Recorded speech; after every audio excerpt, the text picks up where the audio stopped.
Ok, hermano, abramos nuestra Biblia entonces a Hechos capítulo 2. El versículo 1. Vamos a seguir considerando los elementos del éxito en la vida cristiana, pero esta vez aumentándole el verbo perseverar. ¿En qué perseveraron los primeros cristianos? De manera que hicieron del evangelio realmente un mensaje de impacto en su sociedad. ¿Por qué la primera iglesia cristiana impactó su generación? Si ellos no tenían los recursos que nosotros tenemos, ¿no? Ellos no tenían las redes sociales, que nosotros un mensaje, todo el mundo ya lo conoce, ¿no? Y si les gusta, ¿no? Tiene millones de vistas, ¿no? De reproducciones en minutos nomás. ¿Se dan cuenta? Ellos no tenían esos recursos. ¿Cómo impactaron su sociedad? Hermanos, ellos practicaron 8 elementos. Estamos por entrar al cuarto, ¿no? Ellos practicaron la obediencia a la palabra de Dios. Perseveraron en la doctrina de los apóstoles. Perseveraron en la palabra de Cristo, ¿ya? Luego perseveraron también en la oración, dice el versículo 14, ¿no? Capítulo 1, verso 14. Perseverando esto, dice, en oración y ruego al Señor. Hermanos, la oración, elemento indispensable para el crecimiento espiritual de cada creyente y para el crecimiento de la iglesia local también. Pero el versículo 15 dice que también perseveraron en la acción, en el servicio, en el ministerio, ¿verdad? Y hoy, hermano, vamos a mirar Hechos capítulo 2, versículo 1, y vamos a ver que ellos también perseveraron, hermano, en cultivar, ¿sí?, un elemento que hizo de esta iglesia una iglesia del pacto, y es la unidad. Miremos qué dice el versículo 1 del capítulo 2. Cuando llegó el día de Pentecostés, sigue la historia, ¿no?, de los primeros cristianos. Eran 120 los que estaban ahí en el aposento alto. Capítulo 1, versículo 15, ahí dice, ¿no?, cuántos eran. Cuando llegó entonces pues el día de Pentecostés, dice que estaban todos, subrayen, todos, ¿cómo estaban? Unánimes, y hay otra palabra, juntos. Estas dos palabras, hermanos, son muy significativas para darle más fuerza a este elemento de la unidad. Estaban, dice, unánimes juntos. Unánimes juntos. Esto hace, hermano, que estos primeros cristianos, que eran 120 los que estaban reunidos, en un retiro espiritual estaban orando, estaban perseverando en la palabra, perseverando en la doctrina de los apóstoles, pero estaban tan dependientes el uno del otro, que como dice el capítulo 4, ninguno decía ser suyo propio lo que tenía, ¿no? Se consideraban parte, hermanos, de esa familia que ellos habían cultivado o estaban cultivando. Vamos a hablar, hermano, en esta mañana de la perseverancia en la unidad. En la importancia de perseverar en la unidad. ¿Ya? Vamos a hablar de la unidad de la iglesia, hermano. ¿En qué consiste la unidad cristiana? Vamos a mirar Primera de Corintios capítulo 10. ¿Alguien recuerda? No, capítulo 1, versículo 10. ¿Alguien recuerda el versículo lema de nuestra iglesia? ¿De dónde sale nuestro nombre? ¿Dónde está? Ya no lo puse a propósito yo ahora, porque todos los domingos lo pongo. ¿Ah? Efesios. ¿Efesios cuánto? A ver, todos los domingos lo pongo, ¿no? Así que ahora no lo puse, a ver si de repente ya se lo han memorizado. Por lo menos la cita bíblica donde encuentran el nombre. ¿Dónde es? Efesios 2. 8 y 9. ¿Ah? 2:10. Primera Corintios 1, 9. Tarea, hermanos. Tienen que memorizar Primera Corintios 1, 9. Todo el versículo. Es más largo. Pero ahí dice que fuimos llamados a la comunión con su Hijo Jesucristo nuestro Señor. Entonces, después de este versículo, el versículo 10, mire lo que dice. ¿Ya lo tiene? Primera Corintios 1, 10. Léalo, hermano Rolando. 1 Corintios Sí, 1:10. 1:10. Os ruego, pues hermano, por el nombre de nuestro Señor Jesucristo, que habéis todos una misma cosa y que no haya entre vosotros divisiones, sino que estéis perfectamente unidos en una misma mente y en un mismo parecer. Muy bien. Ahí está, hermano, el versículo de lo que significa la unidad cristiana. Lo que significa perseverar en la unidad. ¿En qué consiste la unidad cristiana? Dice, en hablar una misma cosa. Después, que no hay entre vosotros divisiones, sino que estéis, subraye, perfectamente unidos. Eso es la unidad cristiana. En una misma, subraye, una misma mente. Eso es unidad cristiana. Y por último, y en un mismo parecer. Subraye también, un mismo parecer. Esos 4 conceptos, esas 4 definiciones, hermano, es lo que significa la unidad cristiana. Ser de un mismo sentir, ¿ya? Hablar todos una misma cosa, estar de acuerdo, perfectamente unidos. Tener una misma mente, es decir, tener un mismo pensamiento sobre lo que es la vida cristiana, sobre lo que significa haber creído en Cristo, una misma mente y ser de un mismo parecer. La naturaleza de esta unidad cristiana, hermano, está descrita en Efesios capítulo 4. Vamos a Efesios, ahora sí, ahí está Efesios 4. Efesios 4, bueno, empezando del 1, pero desde el 3 en realidad empezamos a mirar el concepto de lo que es vida cristiana. Solícitos en guardar la unidad del Espíritu en el vínculo de la paz. Pero versículos 1 y 2 es muy importante, hermano, que también lo consideremos cuál debe ser nuestra actitud, ¿ya? Al guardar la unidad.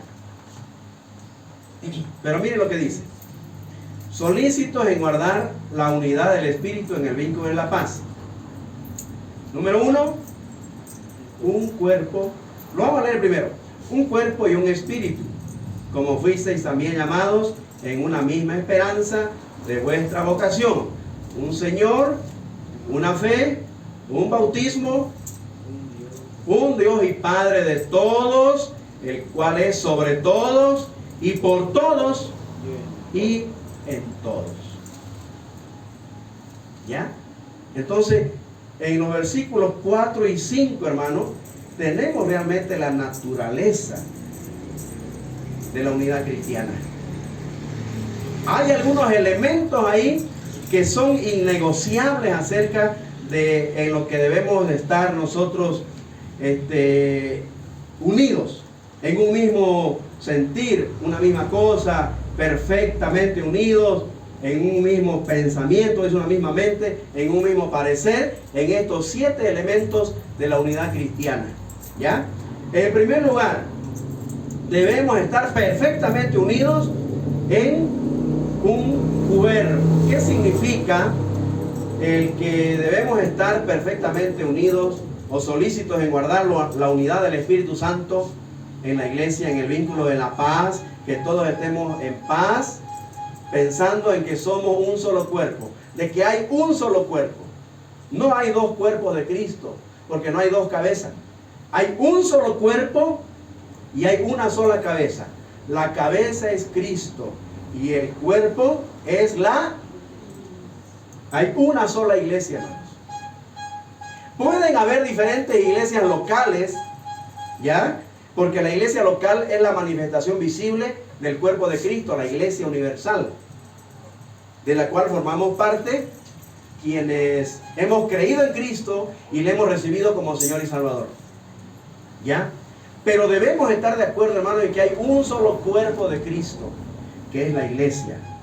Y debemos estar convencidos nosotros más adelante, dice, ¿no es cierto?, de que formamos o no formamos parte de ese cuerpo.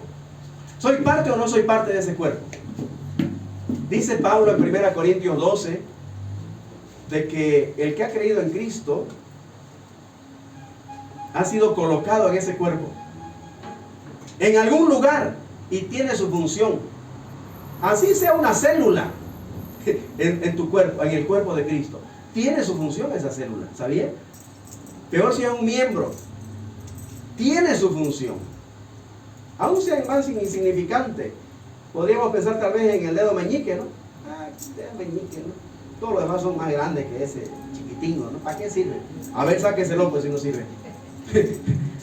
A ver si solamente va a sufrir el dedito ese nomás.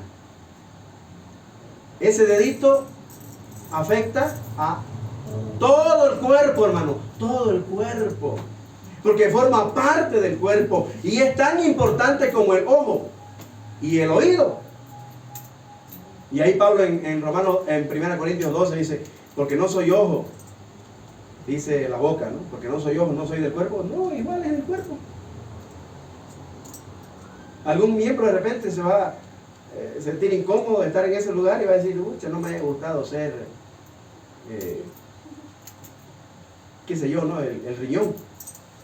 Me haya gustado ser el corazón, que diga el riñón, ¿no? Protestando. ¿Por eso va a dejar de ser del cuerpo? No, ese es su lugar y tiene una función específica. Igual, hermano, la iglesia de Cristo es un cuerpo y cada uno de nosotros ha sido colocado de manera muy particular en ese lugar, con esos dones, con esos talentos. Soy tan necesario como el que está al frente, para que no se sienta celoso, como en 1 Corintios, ¿no? Ahí el apóstol dice que había mucha discusión porque había mucho miramiento entre los dones, ¿no? Querían tener esos dones de los que están allá al frente, ¿no? Querían ser maestros, ¿no? Querían ser directores de culto, querían estar en el ministerio de alabanza, algunos, ¿no? No, pero no tenían esos dones. Eran otros sus dones, pero no, ellos querían los visibles, ¿no?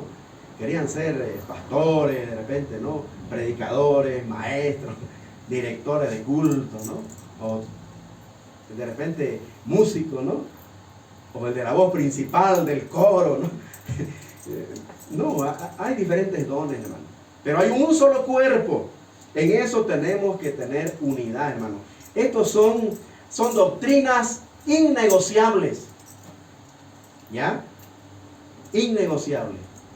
La iglesia del Señor es una sola, de la cual formamos parte los que hemos nacido de nuevo.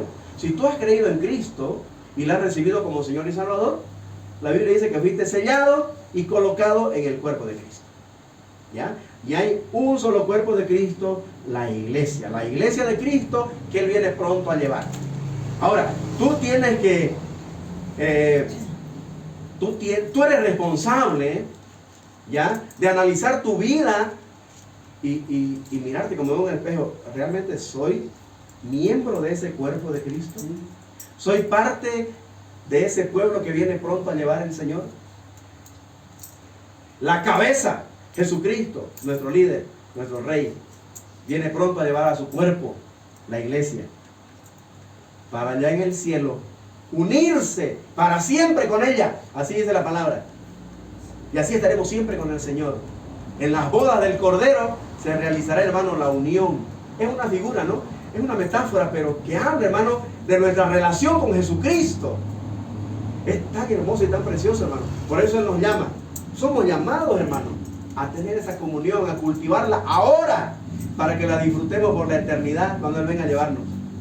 Qué maravilla, hermano. Debemos estar unidos en un solo cuerpo. Dice, hay también un solo espíritu. Hay un solo sello que Dios pone a los que creen. Ese sello se llama el Espíritu Santo.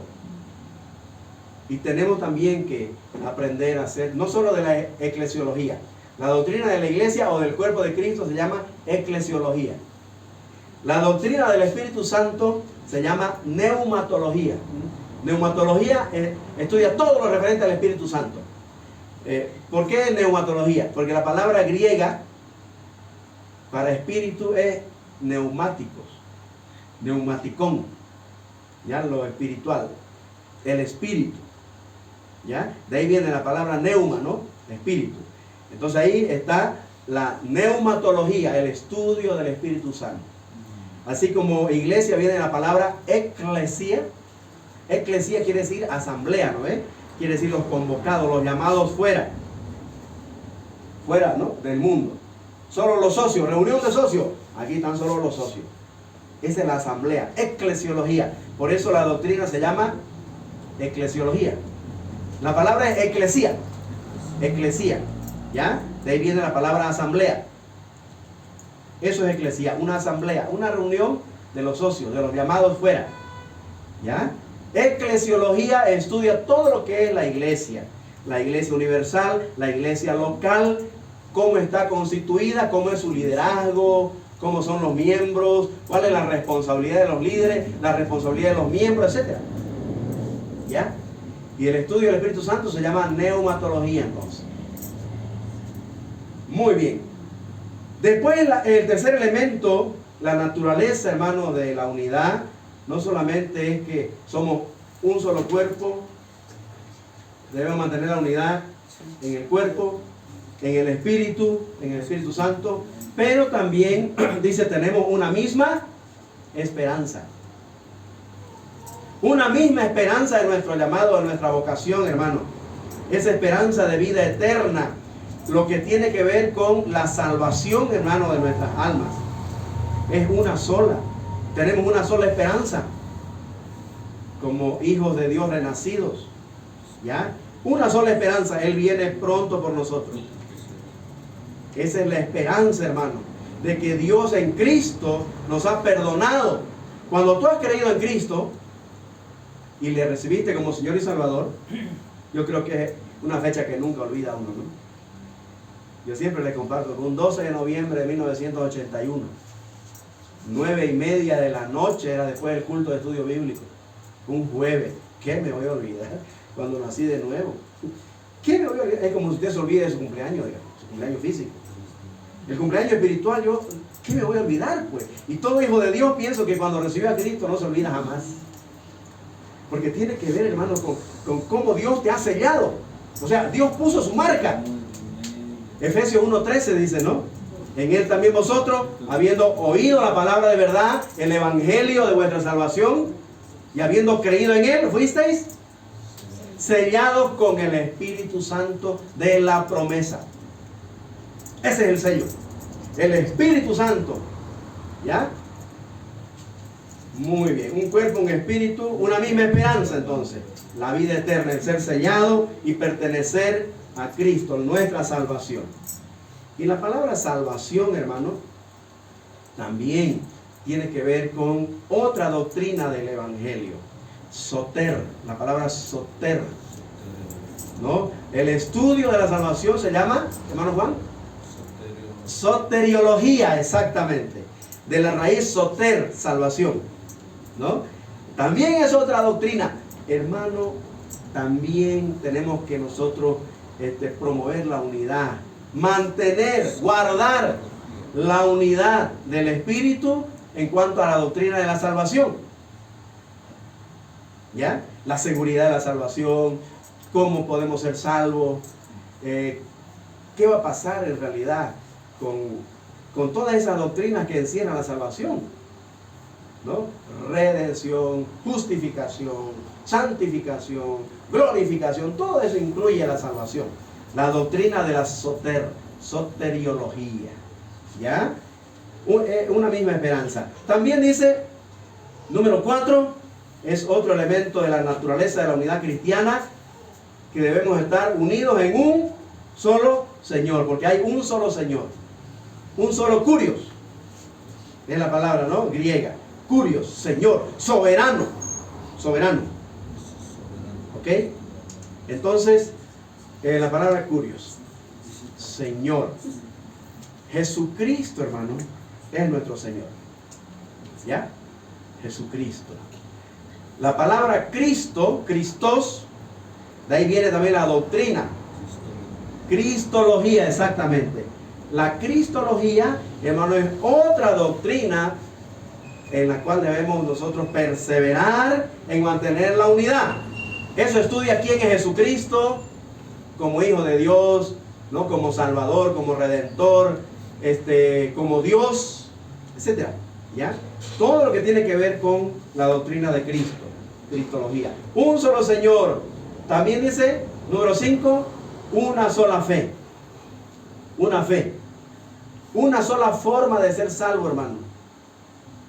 Esta es la forma de apropiarnos de lo que Cristo hizo en la cruz. Somos salvos por la gracia de Dios por medio de la fe.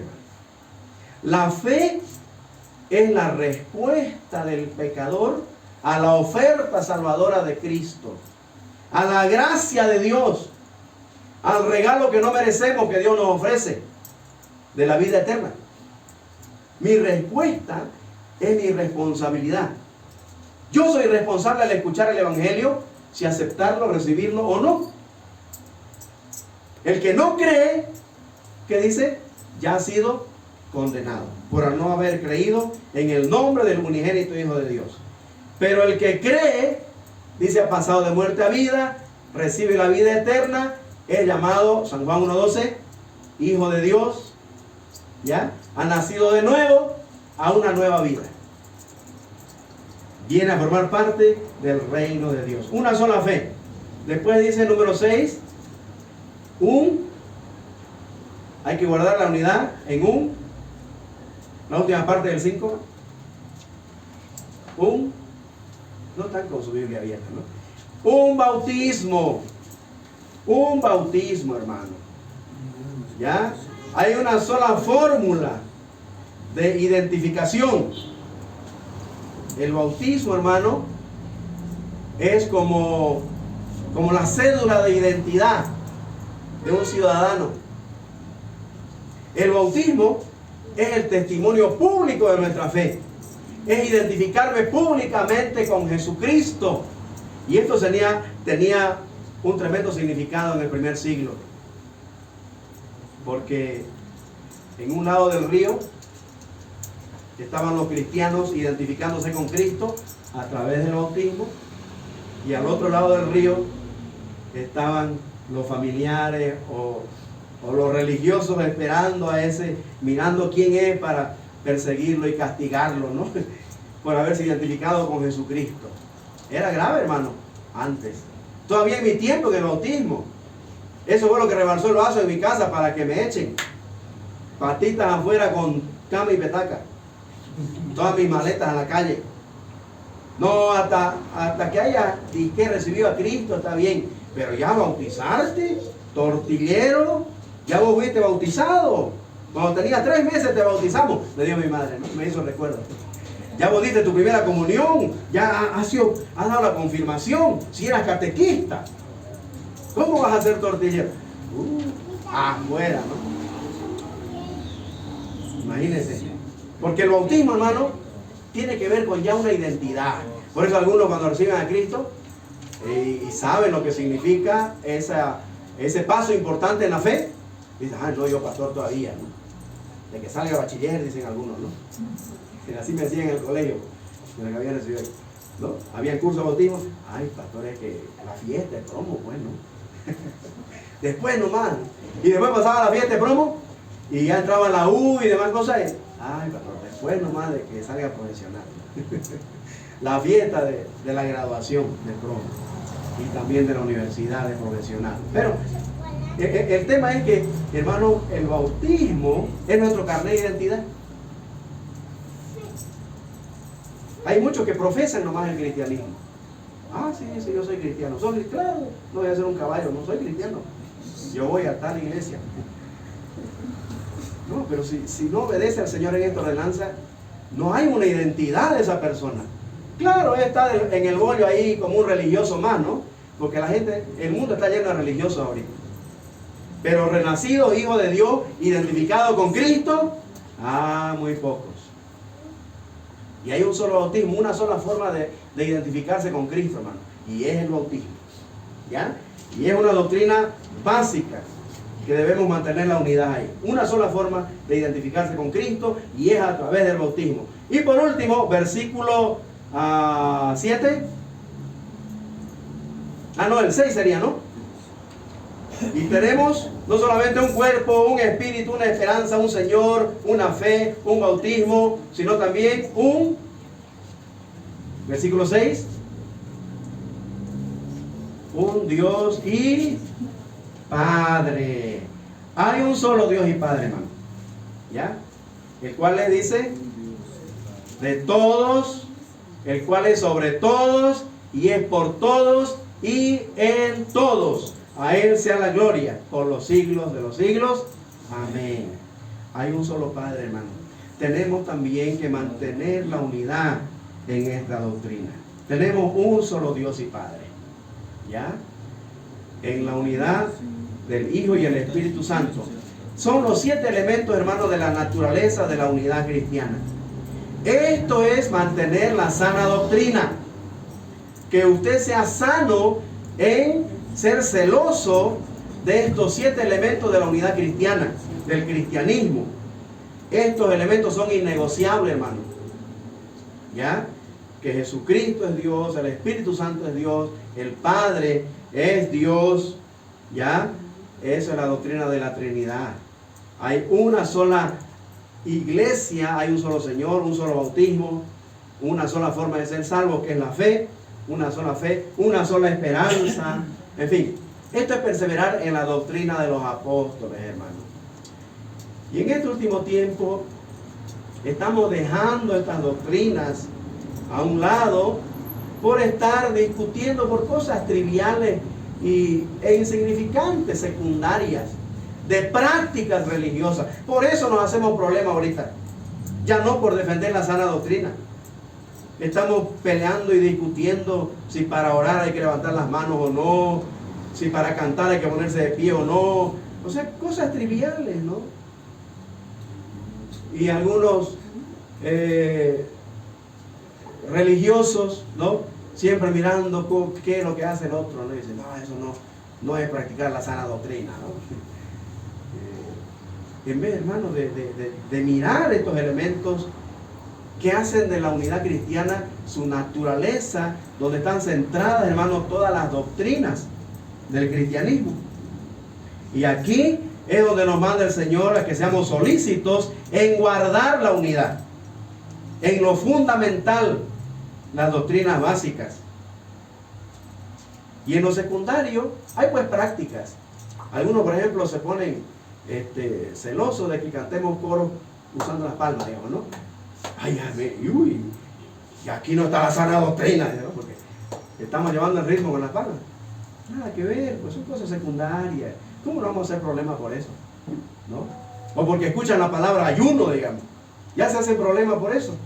Siendo una práctica, ¿no es cierto?, de ejercicio espiritual, donde debemos practicar la oración y la lectura de la Biblia de una manera más dedicada, ¿no? Dedicándonos unas horas más a profundizar el conocimiento de Dios a través del estudio y a través de la oración. Y estamos causando división en la iglesia. Ya, eso ya no es sana doctrina, dice, ¿no? Por cosas tan secundarias. Esto es la sana doctrina, hermano. Estos 4 elementos de aquí, estos 7 elementos de la naturaleza de la unidad cristiana, estos son elementos innegociables, hermano. Pero cosas secundarias, tenemos que ser equilibrados y mantener el equilibrio, ¿no? Estas son cosas secundarias donde debemos tener libertad. Si usted quiere alabar al Señor alzando las manos, amén, pues. Si quiere aplaudir, obviamente tiene que haber orden, ¿no? Llevando el ritmo, no nomás por hacer bulla y hacer la competencia a lo que cantamos. No, llevando el ritmo con gozo, con alegría. Eso no es que no seamos ya de la sana doctrina. O que digamos un aleluya o un amén como corresponde. Obviamente, no como pues, también repetir como loro sin saber qué significa ni dónde lo vamos a decir. Eso ya también, ¿no? Hay que ser equilibrado, ¿sí? En las doctrinas básicas, fundamentales, hermanos, debemos ser verticales. Ahí es donde tenemos que tener unidad, en lo fundamental. Las doctrinas fundamentales del cristianismo no se negocian, hermano. ¿Ya? Pero en las cosas secundarias tiene que haber libertad. Tiene que haber libertad. Y por sobre todo, hermano, tiene que haber amor. Pues. El amor, sobre todo, ¿ya? Es la característica del cristiano. Que ese amor nos haga ser, bueno, tolerables, ¿no? Con el que tiene pues otra práctica. Y no por eso ponernos en contra, ¿no? De cosas secundarias. Hay un corito que canta, ¿dónde está el espíritu de Dios? Hay libertad. Hay libertad, sí, pero obviamente que tiene que haber orden, ¿no? Y en el amor poder de repente corregir al que está haciendo desorden, pues, ¿no? Ya también. ¿Listo? Hermano, de todas maneras aquí tenemos el elemento de la unidad. Debemos perseverar, ¿ya? En guardar la unidad del Espíritu en estas doctrinas básicas. Eso es perseverar en la doctrina de los apóstoles. Lo que Pablo señala en este pasaje de Efesios. Amén. Que el Señor nos ayude, hermano, a ser uno. Y estar de acuerdo con lo que el líder o los líderes de la iglesia organicen en cuanto a la buena marcha de nuestra iglesia. Amén. Que el Señor nos bendiga, hermano. Vamos a orar para dar gracias al Señor por su palabra. ¿Ya? Pongámonos en pie.